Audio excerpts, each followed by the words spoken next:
Hello, welcome back to my channel, Jordan Mind, Body, and Soul, where we learn to take care of ourselves, mind, body, and soul.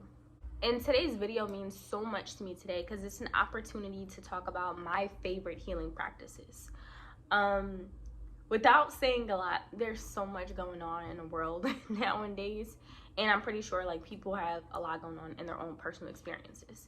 So it's is vital to make sure you have some type of routine or some type of practice where you are grounding yourself and you are actively practicing healing. There's a lot of things that happen in life, and we can in different ways store those feelings or those emotions or those experiences.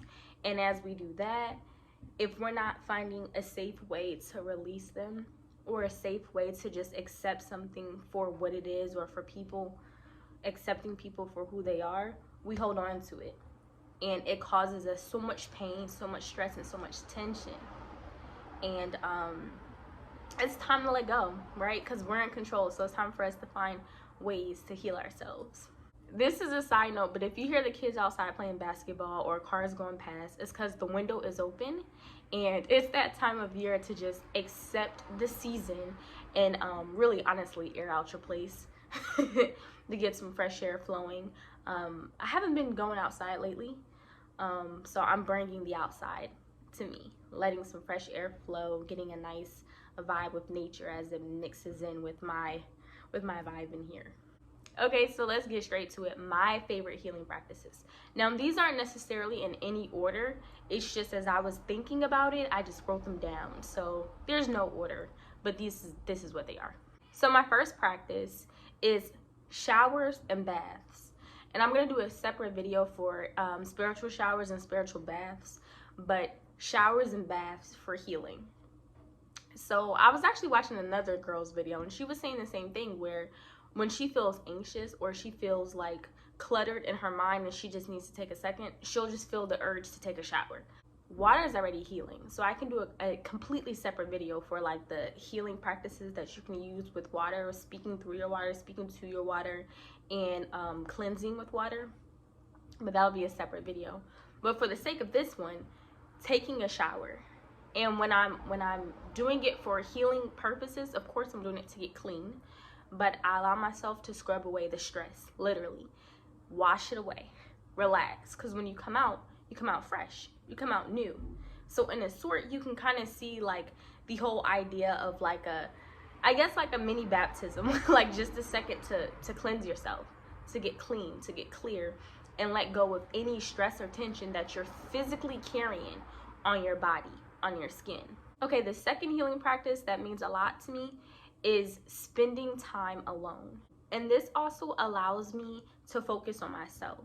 When we interact with other people or when we're around other people, we're either focused on our interaction with them or maybe some of their experiences, which is perfectly fine.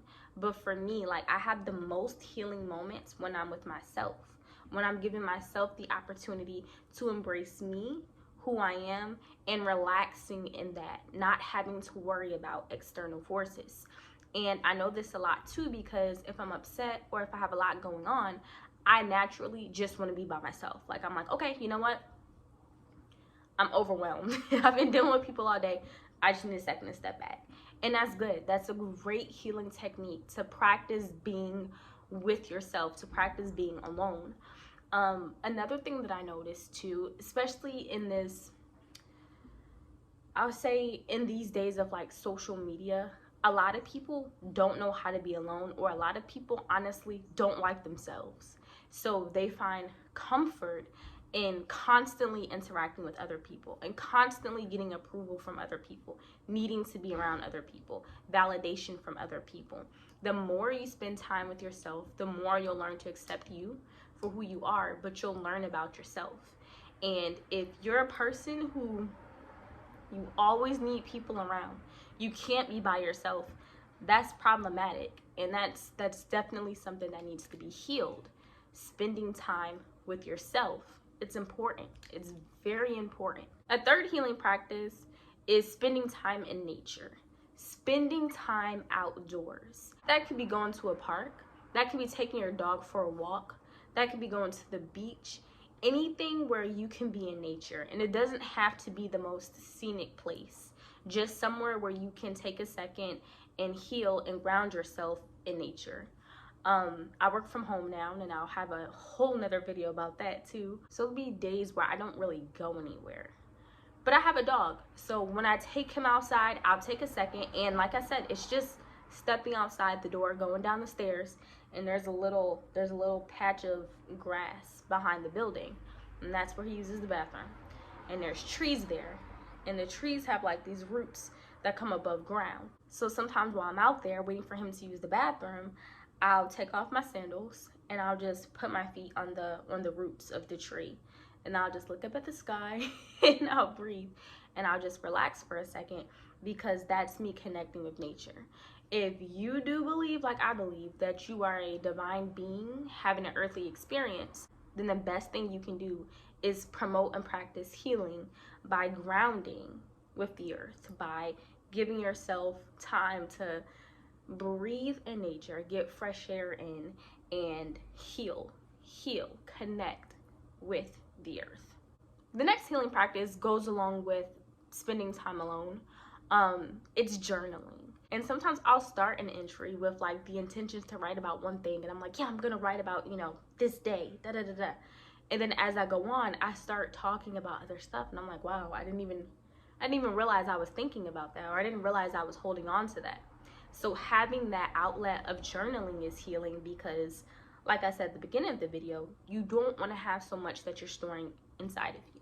You don't want to have so much pain and hurt and frustration that's here. You want to give it a space to breathe, right? When you journal, you're acknowledging that it's there. You know that it's there. You know that you're upset. You know it's something you're working on. But instead of bottling it up and keeping it here, you're giving it a place to breathe. You're healing. You're promoting and practicing healing actively, because you're not going to store it in you. There's no need. There's no use of storing it. Release it, right? Next up, we have yoga and meditation. And as you guys may already know, I am a certified yoga instructor. I am currently practicing more so with myself, but I'm not teaching right now. Healing through yoga and meditation, giving yourself time to learn the controls of your body, because when I think of yoga and meditation, people say, well, aren't they the same thing? I tell them not necessarily. No, they're not. Yoga for me is when you connect to your body and its movements, and you controlling your body and its movements, but you also learning your body and its movements and connecting with how it makes you feel. And I can do another video about this, but we do store, especially women, we do store our emotions in certain body parts. And it goes along with the chakras. So if you know a lot about those, you can kind of go through why, when, for an example, your stomach is the emotional center, right? So if your stomach's hurting, or, sometimes we get nervous and we get like butterflies in our stomach, all of the emotions are stored there. When you learn how to stretch and how to let go and how to use certain parts of your body through healing practices of yoga, then you learn to connect with that part, and you learn when to release it. It's layered, it's a lot, but like for an example, I'm a Sagittarius, and I learned that Sagittarius women tend to carry a lot of emotion in their hips. And I noticed that, like, I've always had tight hips, always. Like, even when I was younger and I used to dance, tight hips. Like, everything always had to be centered around my hips. Everything else was flexible and stretchy and nice, but the hips were where it almost hurt sometimes to stretch, and sometimes it still does. But I've learned that that's an emotional center where I store a lot of tension. When I'm upset or I'm stressed, I have to actively think and be like, I am squeezing my hips. Why am I squeezing my hips? When I get mad, it's kind of like the person who gets mad and they clench, and they clench. They're storing it here. You know what I mean? And then this affects here, right? And then this affects here. And then so it can be a ripple effect. But once you learn to really practice yoga and understanding your body, and the meditation, the mindful practice of relaxation and understanding how to connect with your higher self or a higher being, then you'll learn how to heal things, because instead of being so present and external with your emotions, you'll learn to accept things as they are and know that everything's happening for a greater cause, but also you're in more control than you think. And I feel like with yoga, that really taught me that I'm in way more control than I think that I am, or I'm in way more control than it feels like sometimes. But the yoga practice followed by like a nice meditation session always makes me feel like I took a spiritual bath. Like, it just makes me feel relieved and clean. Okay, so up next we have eating slash cooking a healthy meal. Now with this one, I prefer for my practice the meal to be something that I prepared. But sometimes if we're on the go, or if we're, tired and stressed out, and we're like, you know what, I still want to eat healthy, we might grab something. We might grab a smoothie, might grab a salad from somewhere. So that's okay. But here's the thing, right? When you're eating foods that give you vitality and that give you nutrients, you're giving your body power and energy. It's like putting the premium gas into a car, right? You're giving it the correct gas that's going to help it perform and run at its best. If you give a car that's supposed to have premium gas, unleaded or whatever, just whatever the regular gas is, you're going to affect its performance. It's not going to be able to perform the way it should. And over time, you're going to have issues with your car. So it's the same thing when you're practicing healing. You have to make sure that everything at this point is about consumption. So you also want to consume foods that are going to make you feel healthy and alert, vegetables, fruits, lots of water, things that are going to give you energy, and not foods that are going to make you feel heavy or sluggish. This is a big thing for us, especially Black people. Like, we like to eat those good soul food, heavy cooked meals, and they're tasty and they're delicious, but like afterwards we get the itis. That's actually not a good thing. Like, it's not a good thing for you to feel that tired and that drowsy after a meal. Like, you want your foods, you want your meals to be powering. I mean, it's okay if we have it every now and then, it's what we do. It's okay if you do it every now and then, but for the most part, you want your foods to give you energy. You want your foods to make you feel refreshed and ready to fuel, right? And ready to do whatever it is you need to do.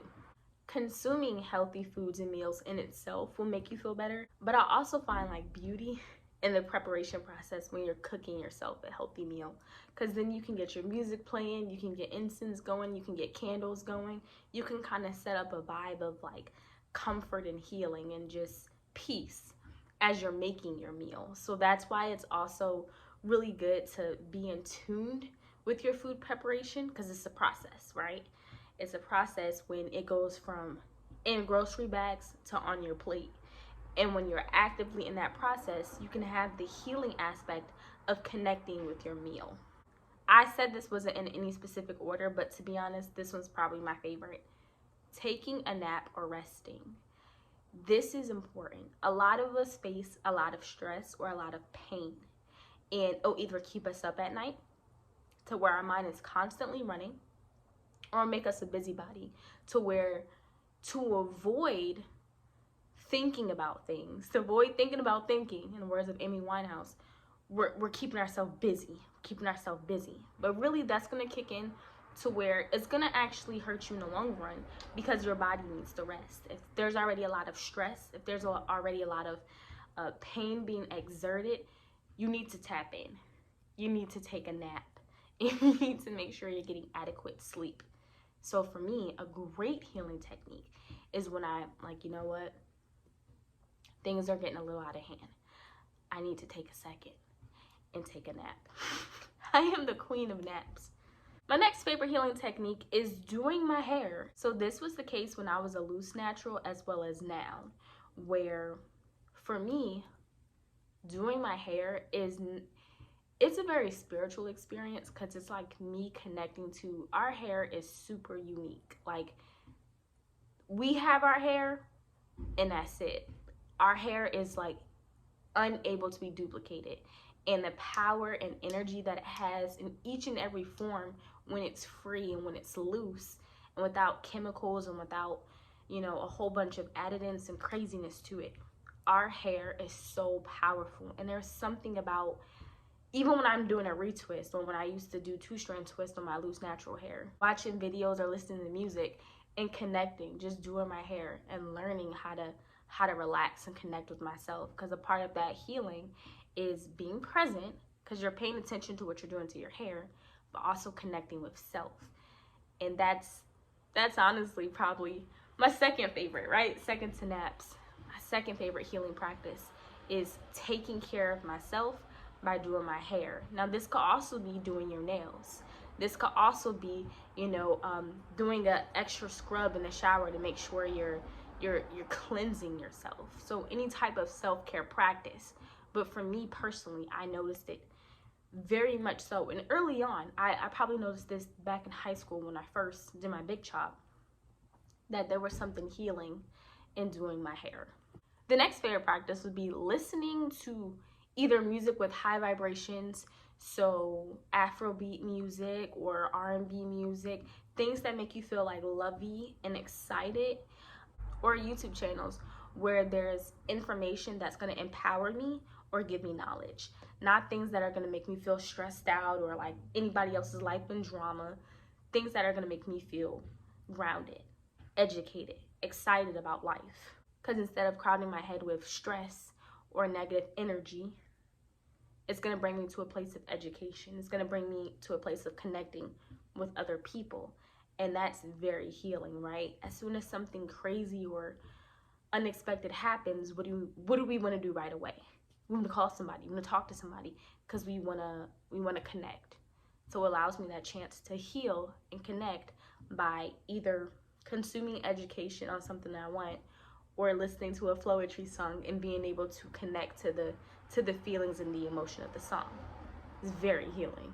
Last technique, but certainly not least important, would be cleaning your space, being in a nice, clean environment.